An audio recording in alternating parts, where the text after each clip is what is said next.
近几年具有代表性的歌手都拍成传记电影，这些传奇歌手的人生故事真的不太好拍，有时拍出来的效果其实我都不太喜欢。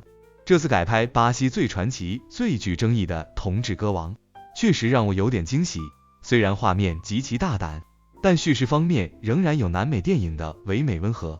大家好，我是热爱影视的白书正，要看最好看的影视，找影视有话直说。今天谈拉丁血与泪，巴西歌王的不羁星途。这部改编自真实歌手的音乐性传记电影，主要焦聚在 Ney Matogrosso 这个自主性歌手，他在音乐与性向上坚持自己的原则，创造未来。改编自 Ney Matogrosso A Biografia 传记，我来简单介绍内伊马托格罗索这个歌手。他是巴西公开的同志，也是 LGBT 群杰出的代表。在上世纪70年代，他以性开放态度面对群众，但他必须面对保守的政治和天主教的批判。那个年代，巴西还是属不太接受同志的年代，然而他却勇敢地挑衅社会的禁忌，坚持自己。他出生在一家空军家庭，爸爸讨厌他的软弱，尤其他那高昂细柔的嗓音，觉得很不够男人。爸爸甚至家门外脱光他衣服，让他极为受辱。然而他的个性和爸爸一样顽固，他绝不认输。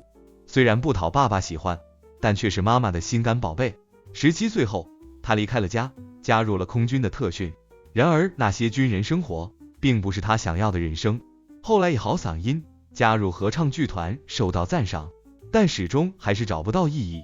他就开始自创生意，他以售卖手工衣服和首饰赚取生活费。这种微薄的收入让爸爸指责他不上进，但这门手艺却也让他自创了舞台服装。这种自制独特的服装也成为了表演焦点。当然，他天生爱自由，也成了吸毒的嬉皮士。他的表演生涯从他加入干尸乐队演出开始，因为好嗓音和独特表演，让乐队也大红起来。然而三人之间却意见分裂，他只好选择单飞。但是单飞之后，他的演唱却受到巨大的亏损。为了重新站立起来，他决定改变自己的装扮。他不应该过于在意媒体界对他各种恶劣批评，他把重心点放回自己的演唱以及舞台表演。他不把自己当作歌手，而是把自己当艺术家。他的演唱和舞台表演活生生地呈现独特艺术。他那怪异的装扮源自于他对森林大自然迷恋，他常光着身体，感觉就像自己是森林里的动物。他认为那是自由，正如他在舞台上奔放的自由。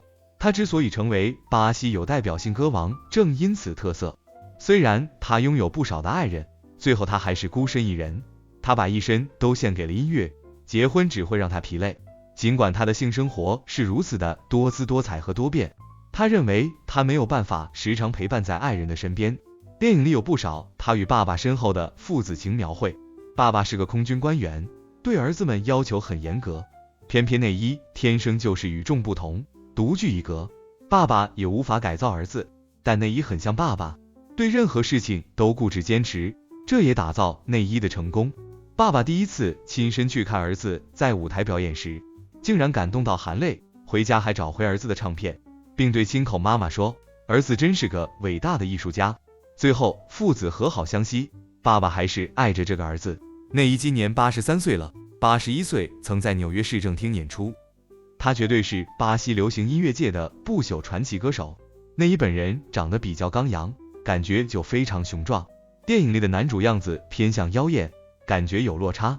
他的样子比较像瘦版的钢铁侠小罗伯特，他演得相当有趣鬼马，真的演活了内伊角色。电影有不少性爱的肉欲场面，活声色香，以南美电影的开放性风格，这场面很自然。